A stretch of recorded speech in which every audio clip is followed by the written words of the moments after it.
The recording has begun.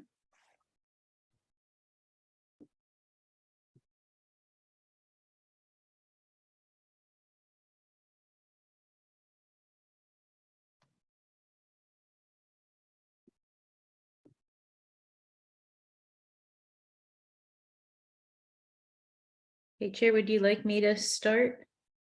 Please do. Good evening and welcome to the November 22nd, 2022 meeting of the Land Use Committee of the Lower Russian River MAC. My name is Debbie Ramirez and I'm acting as clerk of the board for the Land Use Committee for today's meeting. Prior to Chair Nicholls commencing the meeting, I'd like to go over a few housekeeping items. Committee members, in order to prevent crosstalk or feedback, please mute your microphones until it is your turn to speak. The chair will use a roll call method to allow each member to have a clear turn to speak on each item. I will use a roll call vote for any motions or other items that require a vote of the committee. As stated on the meeting agenda, we're accepting written comments for all public comment. You may submit written comments to me via email at debbie.ramirez@sonoma-county.org. I'll put that in the chat. This includes any public comments on items not on the agenda as well. Written comments received prior to the public comment period for the agenda item you wish to comment on will be read into the record. If a comment is received after the agenda item is heard, but before the close of the meeting, the comment will still be included as part of the record of the meeting, but will not be read into the record. If you are joining us from Zoom and would like to submit public comment, please use the raise your hand function on the application or on your phone by dialing *9 during the public comment periods. You will then be unmuted for your public comment. If you have technical issues, please contact me directly at the email, which I will put in the chat, to note that you would like to make public comment so that you may be recognized. We will not be using the chat message feature during this meeting to assure that there are no side conversations and to allow the committee to focus on the meeting as if it were an in-person committee meeting to further ensure compliance with the Brown Act. For detailed public comment instructions, please reference the meeting agenda or contact me directly. And finally, if a member needs to leave the meeting early, I would ask that you notify me for recording in the minutes. And I will now turn the meeting over to Chair Nicholls.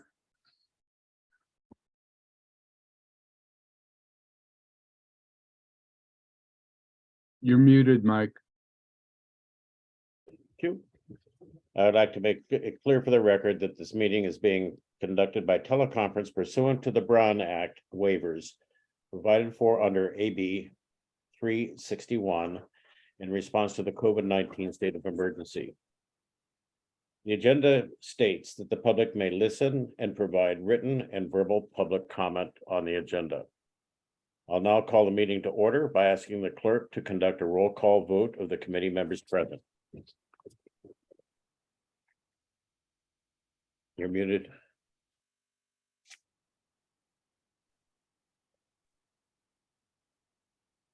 Chair Mike Nicholls, Present. Herman J. Hernandez, Present. Joe Rogoff,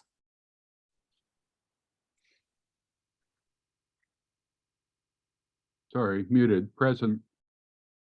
Lisa Nominson, Present. and Patty Thayer. Present. The next item on the agenda is the Pledge of Allegiance. Debbie, do you have a flag? I do.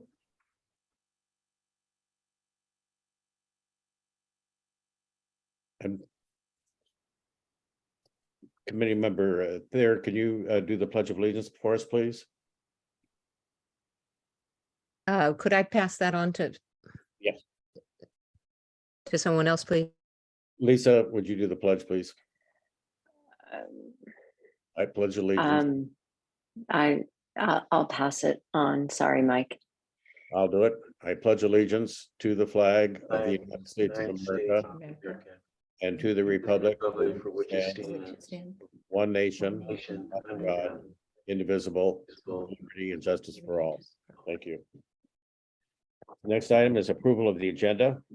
And due to an expected extended public comment period on the Lock Hotel project, I propose that we first review the Guerneville Parade of Lights calendar item. May I have a motion to modify the agenda as stated? We have- I'll so move, Mike. We have a second, please. Second, It's been moved by Lisa and seconded by Patricia that we modify the agenda. May we have public comment on this?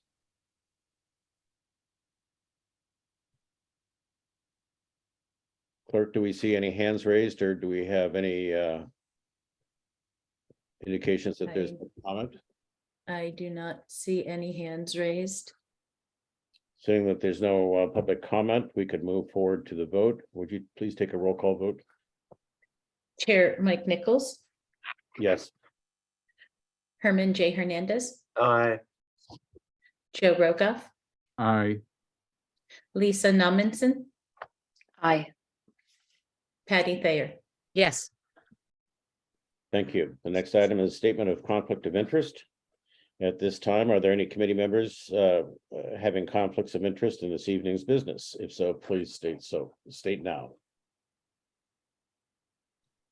Seeing no conflicts of interest, we'll move on to the correspondence item. Clerk, have we received any written correspondence since the last meeting and prior to this meeting? No, we have not. Very good, thank you. We'll move on to the next item. Consent calendar. Note that now that the meeting is called to order, I'll move up to the November 22nd consent calendar. As a reminder, the committee will be voting on all the items on the consent calendar as a single item. If you have a brief question about a particular item, staff can address it. However, if you would like to discuss any of the items in greater detail, I would ask that a member request that the item be pulled from the consent calendar. Do any members wish to pull an item from the consent calendar? The only item we have is the minutes. Nothing to pull, just have a question. Very good. Recognize Lisa. My only question is that on the agenda, I guess on page 1, where it talks about the land use committee schedule, I think there was just a typo and it says Thursdays, but I think it's Tuesdays. So I don't know where we address that, but just wanted to mention it. We'll take that up. Yes, there was a problem. The land use committee will be meeting on Thursdays in the future, and we will publish that agenda. Clerk will notify the committee members as well as the public.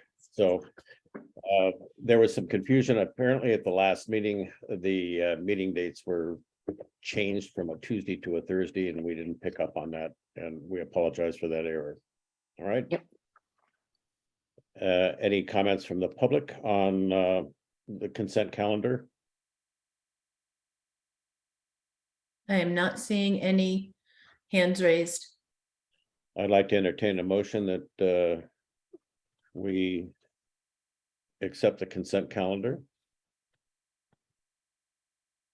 I so move. Yep, I'm sorry, there we had a double there. Who moved? I'll move. Moved by Joe and seconded by I'll second it. Herman. We had no public comments, so may I have roll call vote, please. Chair Mike Nicholls, Yes. Herman J. Hernandez, Yes. Joe Rogoff, Yes, Lisa Nominson, Yes. Patty Thayer. Yes, Very good. The motion carries on a unanimous vote. Pardon me. Okay, the next item was the process for consideration of action items. Our first action item is the Guerneville Parade of Lights. And that is permit number SPE 22-00.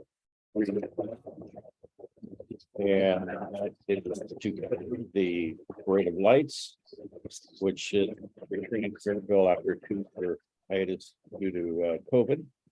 This event is scheduled for December 3rd, and we'll be looking at a closing of Main Street in Guerneville between Armstrong Woods Road and Mill Street.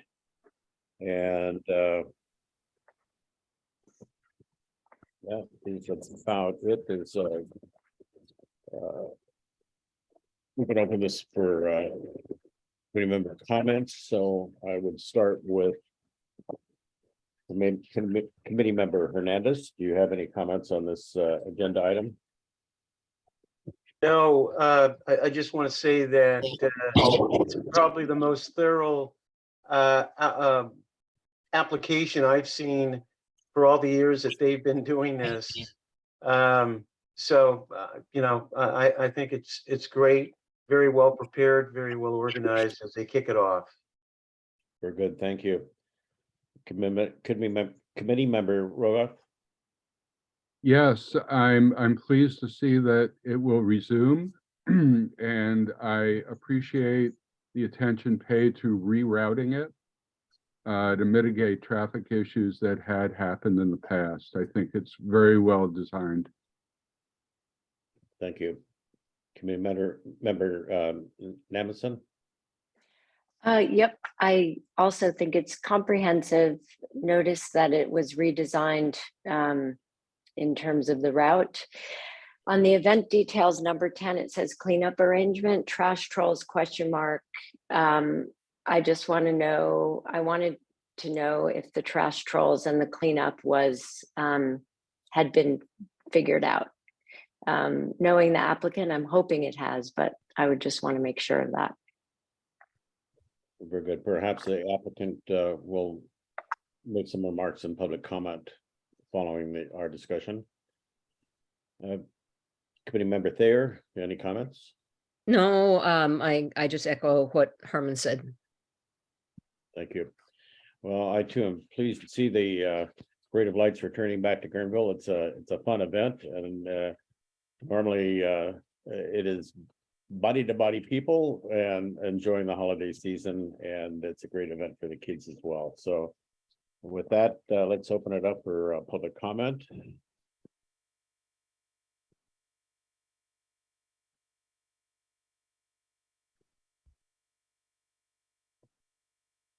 I'm not seeing any hands raised at this point. Okay, I'm wondering if the applicant, Brian Hughes, is available to, is he on the panel? I don't see his name as an attendee. Alrighty, Lisa, I'm sorry, I can't answer your question regarding the traffic trolls. On the garbage issue, but that's something that we certainly can communicate to the applicant. Sure. I mean, I just needed to bring it up because I'm the chair of the trash committee. So, Absolutely, thank you very much. yep, no problem. So if not hearing any public comment on this item, let's move to a vote to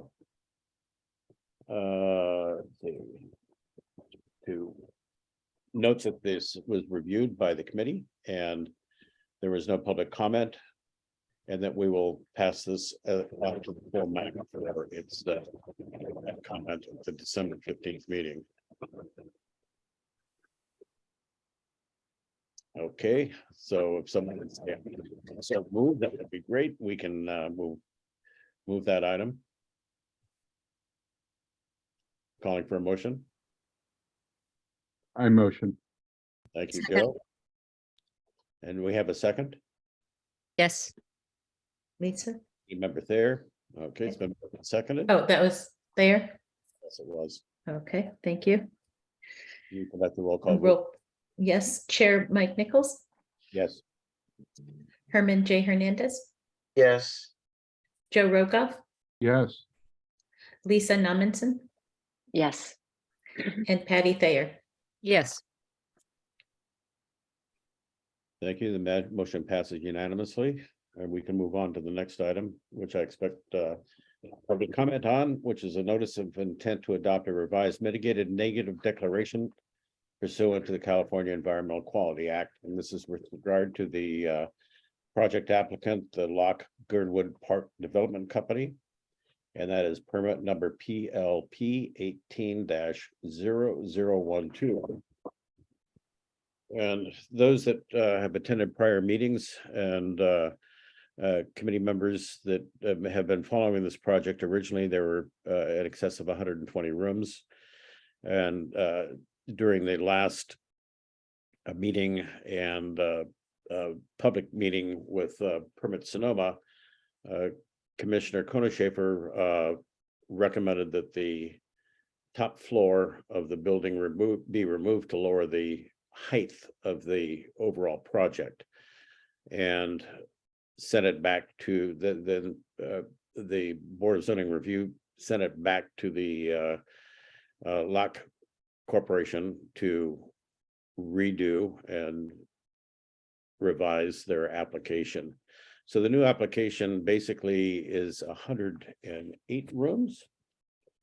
They removed the top floor, and they are modifying the entrance to have it more welcoming. There are two main hotel buildings with 80 rooms each, 80 rooms and 28 suites located in 4 detached buildings. And the maximum building height is now 35 feet. So that's pretty much in concert with the building height that is next door at Dubrava. And that was a major concern by a number of people. There will be a public restaurant, a bar, a swimming pool, and a total of 175 total parking spaces, with 25 spaces dedicated to the public. There'd be public restroom facility for those that want access to the beach, ADA compliant public trail to the Russian River. And I understand that there's car charging stations also planned for the resort parking area. So we can open this up for discussion. There were some additional information that came out about an hour ago that had not been included in our packet. And I wanted to, for the record, note that there's a notice of completion and environmental document transmittal from the county to the state that has been sent off. And I think that was the only major change that was not included in our board packet. So with that, let's kick it off and have committee member Hernandez be interested in your comments. And you're on mute. Yeah, thank you, Chairman Mike. I have to say that most of the information I received, I was not able to really kind of look at until later this afternoon before the meeting. I have been following the project, not in depth detail, but some major community concerns that had been voiced at different meetings. I just have to say that my reflection of the property goes back to 1970 when it was Ginger's Rancho, the actual bar restaurant, and probably, if I can recall, 25 past units, where the majority of those units are now built over with Dubrava.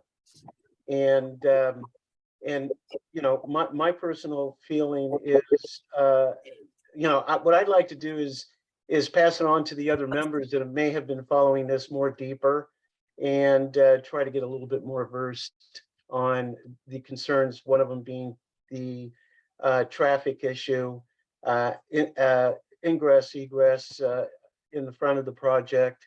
But I'll leave it at that. Very good. Thank you very much, committee member Hernandez. Moving on to committee member Rogoff. Sorry about that, Joe. That's okay. Thank you. I'm new to the committee as well, and but I have been following this project for quite a while. I did read over the material that we were given. My concern really is still the size. I appreciate Konishafer reduction in size and height.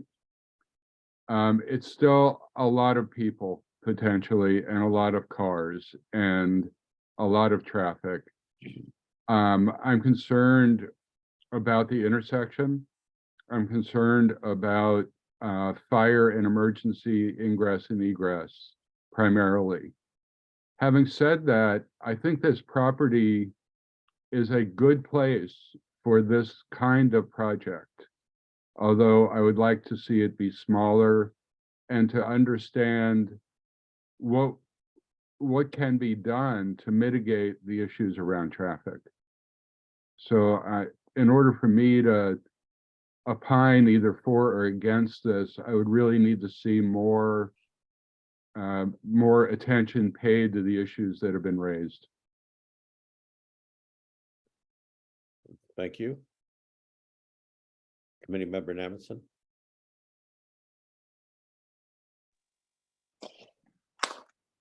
I have not been in the community as long as the two folks that just spoke, Committee Member Hernandez and Rogoff. I've been following the project and I've read all of the information. So I also appreciate the reduction in size and have a concern about the size. You know, I think that community members have spoken about traffic and evacuation, and you know, we've had so many years of this sort of trauma around catastrophic situations that it's understandable. So I do want to hear a little more about managing traffic, and especially during events like fire, flood, etc. I do like the fact that there's a lot of attention paid to continuing public easements, public parking, 7-day trash collection, ADA ability to get to the river. But yeah, I think possibly a little bit more info on traffic and that sort of impact. That's what I'll have to say. Not too articulate, but really echoing sort of Joe's sentiments. Very good, thank you. Committee Member Thayer. Thank you. I also am new to the committee and to this project. And I did go back to review as much information as I could find on YouTube. And I gotta really commend the folks before me that have made it so easy to go and find out what's happened before and how things have changed. And I would say it appears as though the developers have really been listening to some of the community input from the past. And I really applaud that. And that's, I guess, why we're here. And some prior comments, and not just the height, some comments I think have been addressed directly and well. I would just add that in canvassing around before this meeting, the people in Villa Grande and others that I interact with regularly, I have mostly heard concerns about traffic and how it will be impacted with that many, that big of a project. I think it's mostly questions I've heard, not direct opposition that this cannot work, this will be bad for the community, but more still questions about it. Was the traffic survey adequate then, and when was it last done? So I just put that out there for consideration. Thank you. You're welcome, thank you. And my only comment, I think Committee Member Rogoff was talking about a concern about fire and emergency services access to the property. Did I understand you properly on that? It's more in the event of emergency, the evacuation routes, etc. Very good, okay. Yeah, I basically after walking the property with the developers and with Commissioner Konishofer, I feel that the architect and the owners of the property have really worked hard to comply with a lot of the community input that was received at prior meetings. So it looks like they've reduced the number of rooms. The parking remains the same, and they did explain to us that they didn't expect 100% occupancy 100% of the time, and that certainly would mitigate some of the issues perhaps that some of us may have regarding traffic, egress and entrance to the property. So with that, I think we can open this up for public comment. I think we've heard from each of the committee members, and let's hear what the public has to say. And then after following the public comment, we'll bring it back to committee members for final comments. Chair Nichols, I have two questions written. Would you like to take those first? Yes, Or would please. you like to? Okay, so we have one from Vesta Cope Stakes. Does the community feel that this hotel will take some of the pressure off vacation rentals in the neighborhoods?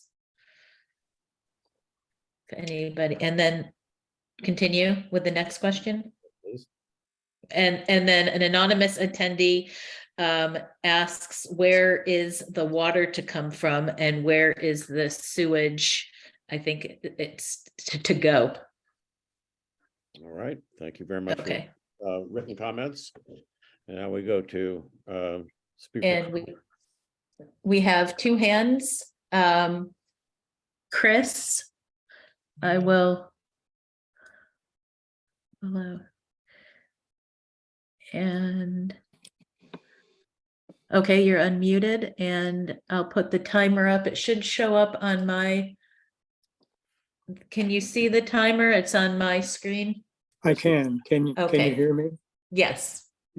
My name is Chris, and thank all of you. Some of you are new. Hello, welcome. I've lived here for almost 45 years, and I have been involved in opposition to this project for a long time. There's way too much to say. Some of you have struck a chord of my concerns. One of those is traffic, and concerning traffic are the hundreds and hundreds of us that live in the hills, the valleys, and the canyons that have very windy roads to escape down into the only avenue of our escape. That's Highway 1. We'll find an answer to that, but it's very relevant to this. I'm afraid of the size of the hotel, from my count, could wind up having 500 people, 175 cars. You talk about maximum capacity. I've never seen any numbers about how many hotel guests there will actually be, potential visitors. There's going to be two event rooms. One's a convention, the other is the events. They could each hold 250 people. Can you imagine trying to get down Summit Avenue or out Lovers Lane or Guerneville Park Road, which direction the fire is coming from, and trying to get out? In 2019, 180,000 people were evacuated from Sonoma County. I was one of them with my family and 3 dogs. We got down to 116. Oh my God. Can you imagine 180,000 people trying to get out of town? I'm a runner. I could have jogged to Sebastopol along with all of these people leaving the West County. It was so slow. If there had actually been a fire behind us, we'd have all been crispy critters by now. So how is Clerk going to address the externality? All of the people that live around the hotel, not the 9.7 acres within the hotel and fire egress excess, but the people who are trying to leave town to get out of Dodge. That hotel, its size is going to be a clear force to deal with. So we've learned from 2017 Tubbs fire, those fires can really go rapidly. I know people who've lost their entire homes over in that area. I know of a friend of mine who died in that fire. We've learned more and more and more in the 21st century. This is now a place where there's mega fires, mega floods. Chris, thank you very 3-year much. drought we're in. Chris, We have Chris, troubles. Thank you so much for taking. Appreciate your comments. Thank you very much, sir. Okay, the next speaker is Tracy. Go ahead, Tracy. Hi, good evening. Thank you for the opportunity to speak. Welcome to new committee members. I do hope that everyone here will take an opportunity to become intimately familiar with this project. As they say, the devil's in the details, and Locke is all about the details and really, I think, obfuscating the true impact of this project. I think taking a walk with the developer and the area is a great idea, but do understand the point of view and the things that are being relayed during that talk and the things that are being swept under the rug during that talk when one takes a walk with the developer. Basically, the scope of this project is greatly out of proportion for the area. Decreasing from 120 to 108 rooms, I think is nominal. As Chris mentioned, there could be 500 people there per day. And the developer says, well, it's not going to be at capacity every day. Well, that's an unknown. Let's operate as though it's at capacity. That's his goal, right? So let's operate that way and base the egress and the traffic concerns on that. So I've heard a lot about traffic and egress. I completely agree with that. Another issue that hasn't come up is drought and water issues here. We're in the midst of a tremendous drought. This will place incredible strains on our water supply. Locke has not addressed that at all. They say that it will really have no net impact on water. And finally, I just don't understand the beach situation there. I kayak by that beach all the time. 300 people on that beach? I mean, it fits maybe 20 people. So the impact on the river itself and on that land that is currently a beach, I think brings in some serious questions. So what I would like to do is encourage the members of this committee to take a deep dive in the details, to talk to the constituents and to get out there and to advocate. Thank you. Thank you very much, Tracy. I appreciate your comments. We have further comments, Clerk. Yes, we do.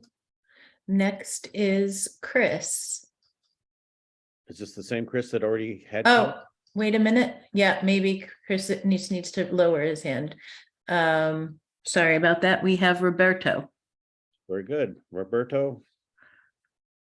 There we go. There you go.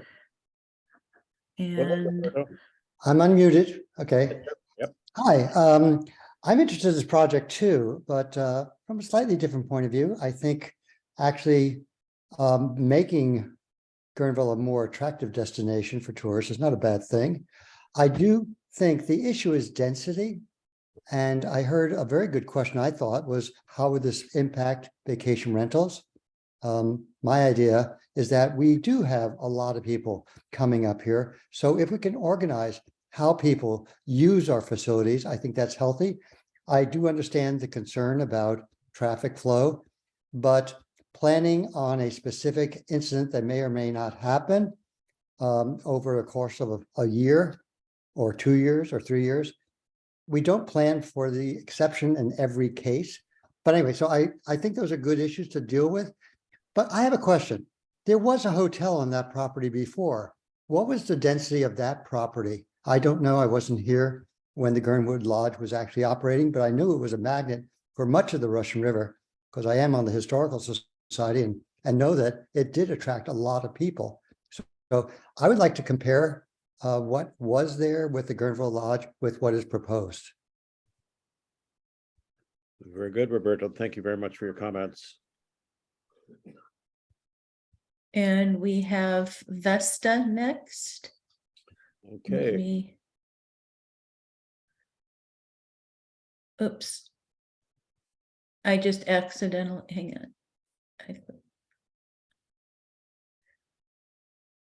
There we go.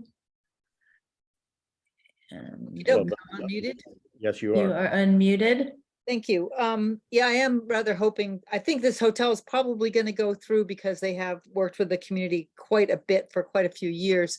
I am hoping that a hotel of this that's been studied so thoroughly with community input for quite a long time will be a benefit to the community in terms of vacation rentals in our neighborhoods, where the new vacation rental ordinance does limit the number of vacation rentals, that means there's probably a limit to the number of people who would find a place to stay. I rather hope that they come to a hotel more than just up in our neighborhoods. And the question I have is, in vacation rentals, the new ordinance, all guests of vacation rentals have to leave at the warning when there is an evacuation of any kind, whether it's flood or fire. Does that warning time apply to all hotel and event guests as well? Basically, strangers to the neighborhoods, to our communities, have to leave first because they are the most, they don't know where they're going. So do those rules apply to them as well? And that would make a big difference in terms of evacuations. Do you know, does anybody on this committee know, is it in the report anywhere, whether they have to leave at warning as opposed to mandatory? Vesta, we'll return that comment to the committee following all public comment. Thank you. Okay, thank you. Okay. Let me see. Tracy spoke. Cynthia.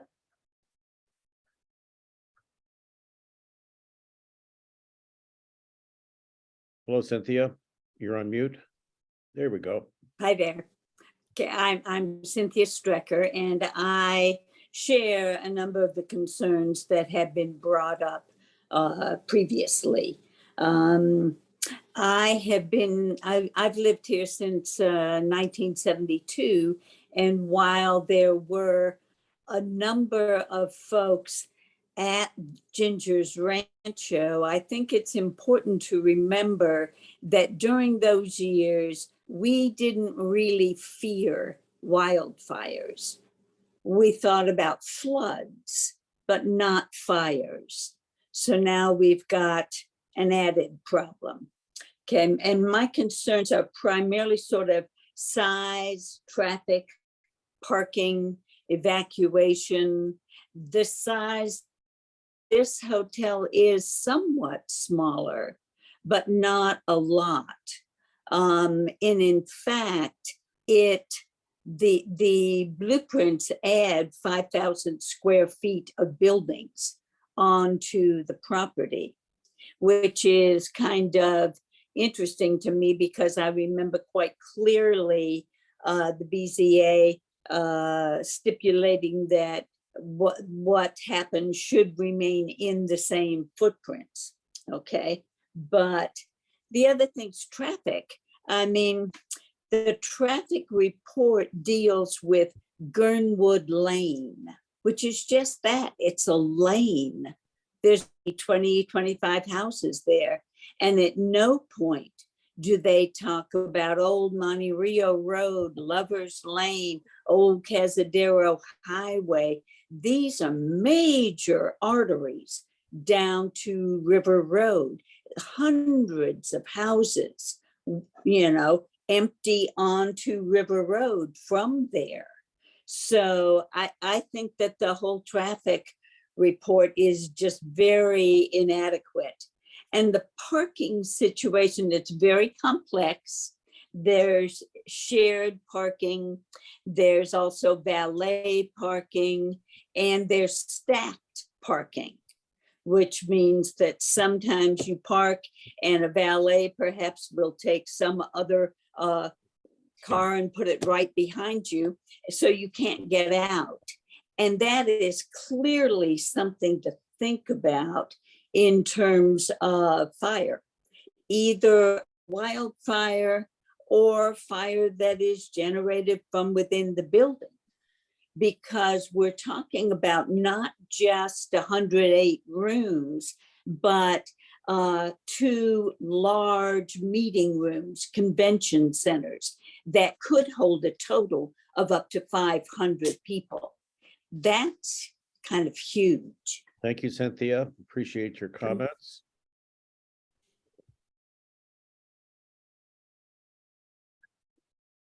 Then we have Chuck. So you got Oops. Vesta up where we need to get. I did the wrong one because, yeah, all right. There it is. Chuck. And allow to talk. There we go. Chuck, Okay. you're on mute. There we All go. right. Thank you. Welcome to the new members.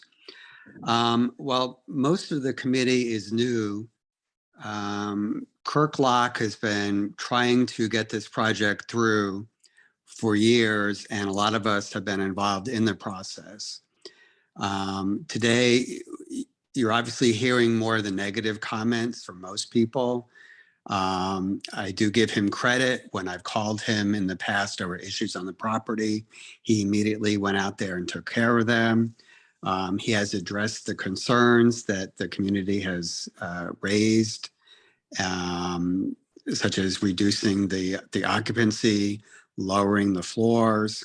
You've heard comments about what if there's a wildfire, what if there's a drought. The water district has already okayed the development as far as water, so it's up to them to be able to provide the water. And as Roberto said, you know, we can either have no development in the future, or we can approve reasonable projects. We do not approve projects because there might be another wildfire, or there might be another drought or another flood.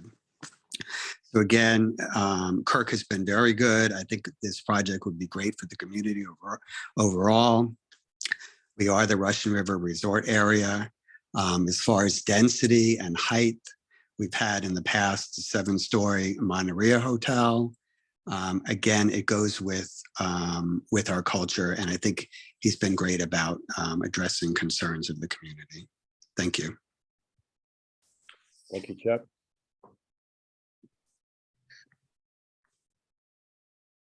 Okay, it looks like Tracy's hand is up again, but she spoke before. I don't know. Chair, people Generally, are speaking once. they speak once, correct. Okay. So there are no more hands raised. I do have 2 comments that were emailed to me by people that were unable to speak. The first one is from Tia Reslur. And she says, my only way to comment on Zoom is via the Q&A.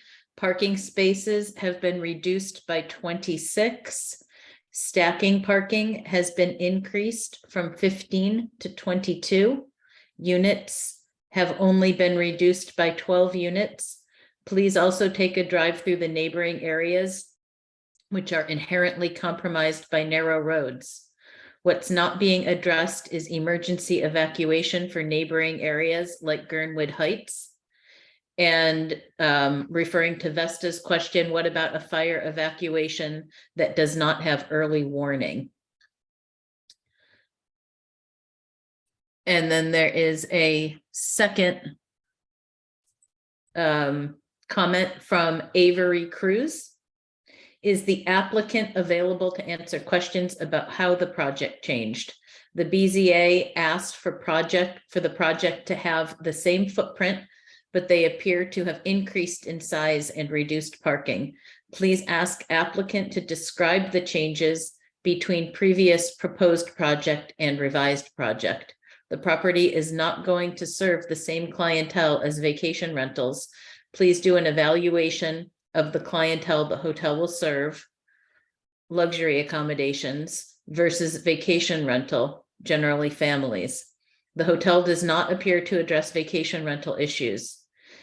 It is unclear what kind of convention activities there will be. Can the applicant address this?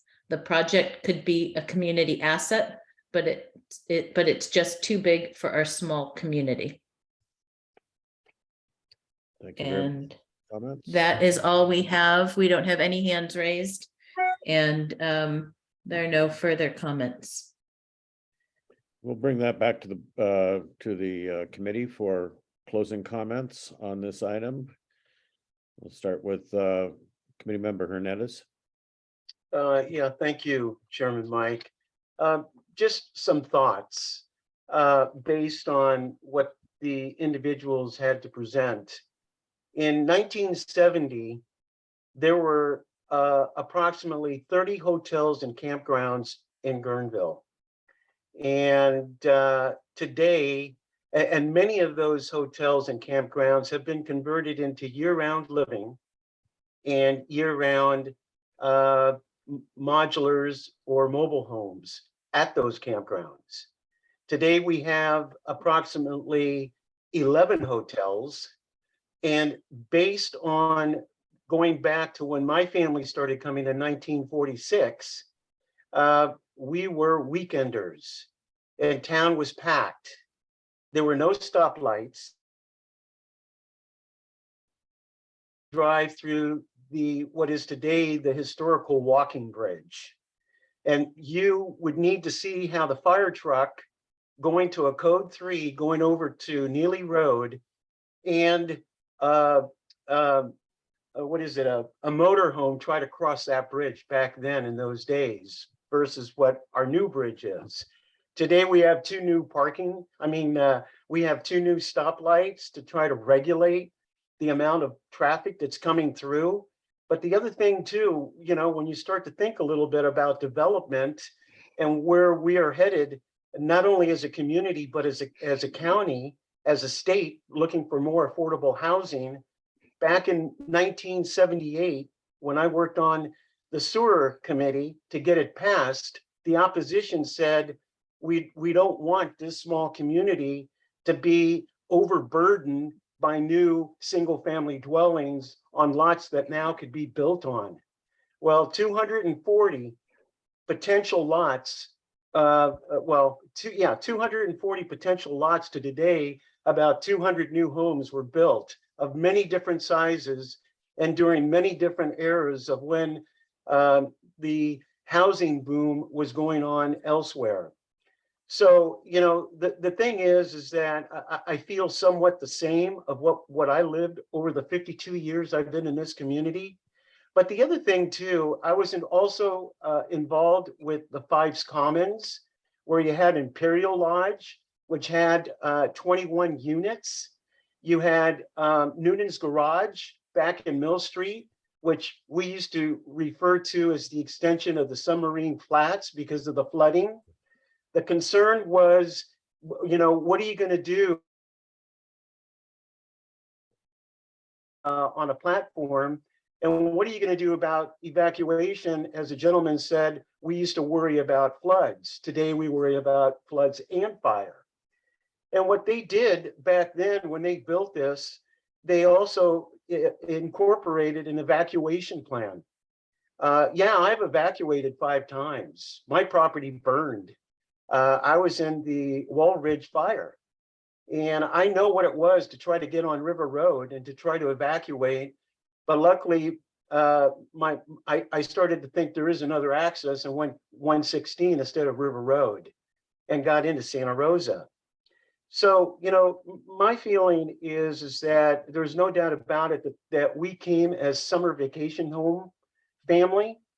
I've lived here for all this time in the transition of what so many of the structures that have been converted to year-round living were cabins, and they were only homes where people came during the summer months and then shut it down for the winter. If they flooded, they came back just about Easter and cleaned them out. And then eventually we went through several other floods. I've lived the 86 flood, I lived the 95 flood, and now I live the Wallbridge fire. So my thing is that when I look at evacuations and we look at about evacuation plans, the county has really instituted a very equitable evacuation plan for the county, for the different districts and regions.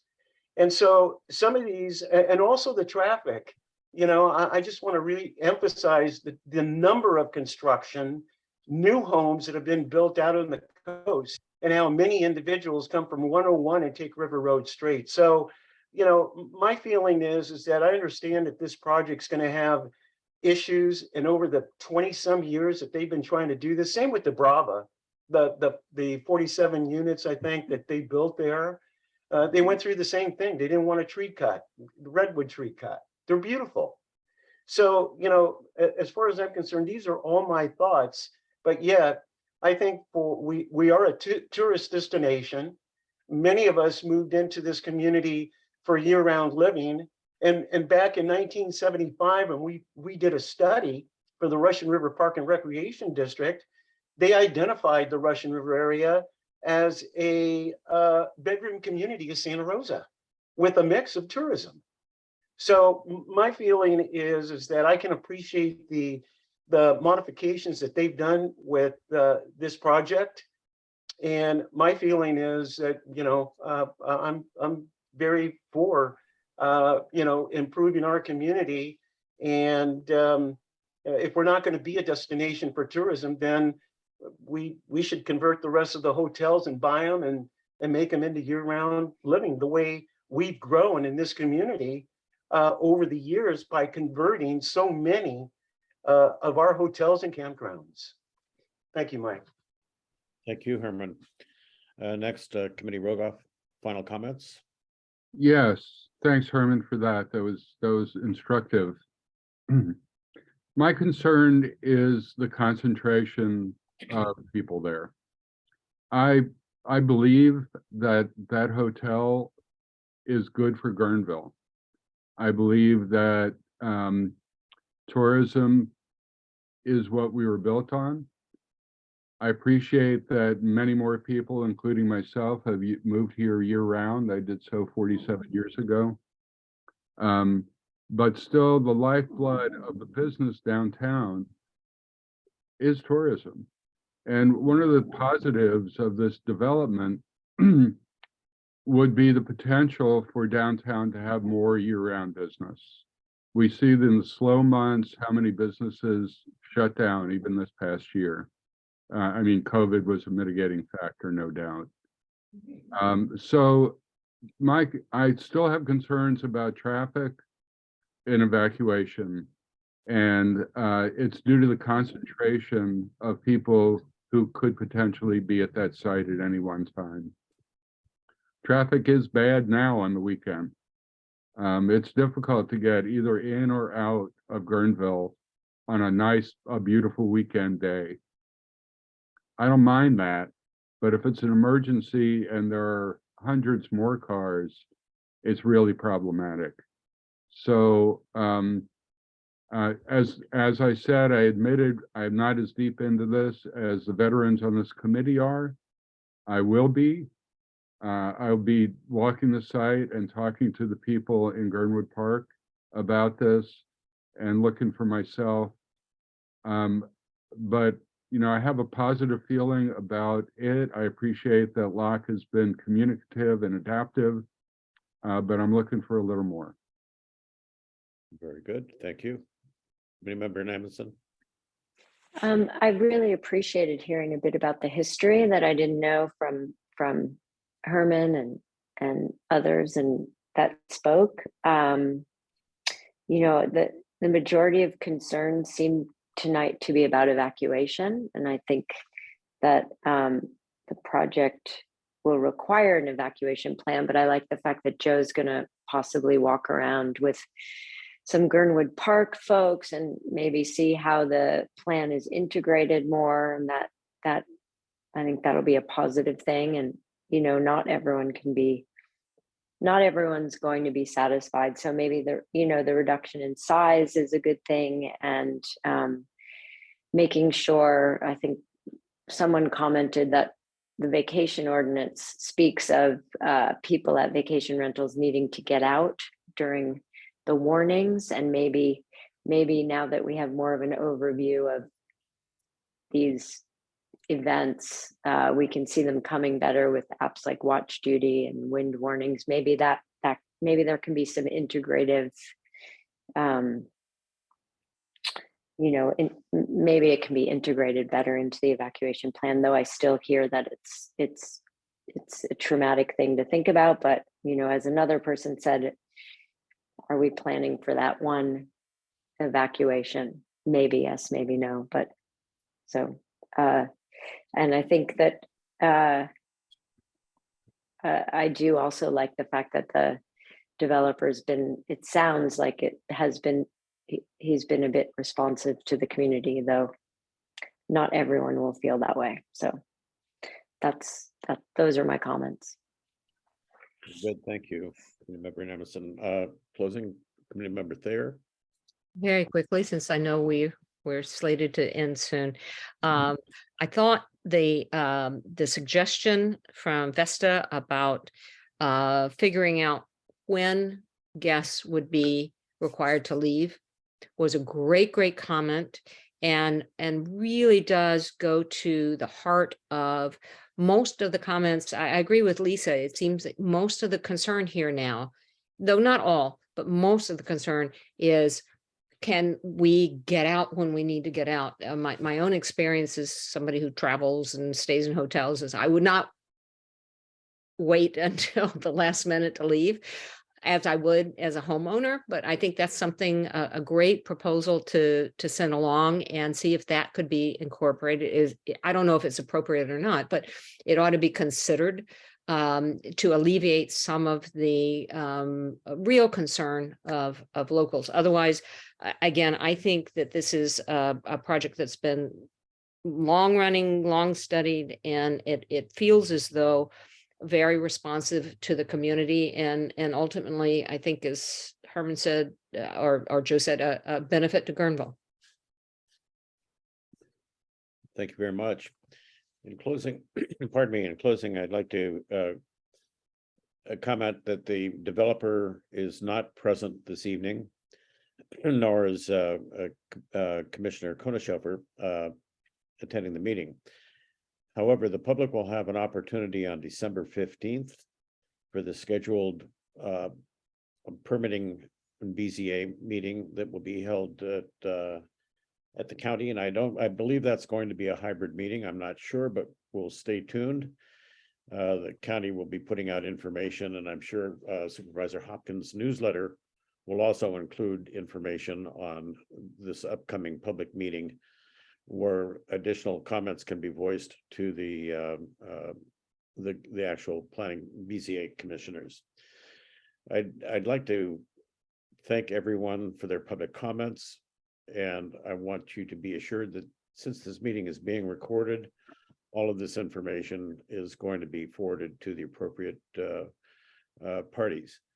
So basically what we need to do is entertain a motion to advise the full MAC board that we have been presented the item, and for the record have documented the committee member and public comments. May we have a motion on that, please? I'll move. It's been moved by Committee Member Hernandez. Do we have a second, please? I would second. Seconded by Committee Member Thayer. Call for public comment. Mike, I just wanted to ask what time the BZA was on that Thursday, because we have MAC that night. So I just was wondering, is it during the day? Sorry, it's out of order, but Yes, it is during the day. Yes. And okay, great. I don't have the time, but typically those meetings are around 1 o'clock in the afternoon, if I remember correctly. Okay, great. Pardon me. So we are asking for public comment on the motion that we're going to advise the full MAC board that we have been presented the item, and for the record have documented the committee member and public comments. I see no hands raised, and there have been no questions submitted in writing. Very good. Thank you very much, Clerk Ramirez. So we'll call for the vote. Roll call vote, please. Chair Mike Nicholls, Yes. Herman J. Hernandez, Yes. Joe Rogoff, Yes, Lisa Nominson, Yes. and Patty Thayer. Yes. Motion carries on a unanimous vote, and we are 2 minutes over, but we're call for adjournment, and we don't need a roll call vote on adjournment. By the action of the chair, we can close this meeting in conformance to the Brown Act. So thank you very much for the attendees and for the committee members. We appreciate all of the input, and be assured that this information is going to be forwarded. Thank you so much. Thanks, Mike. Thanks, Mike. Thanks for running the meeting, Mike. Thank Welcome. you. Thank you. Thank you.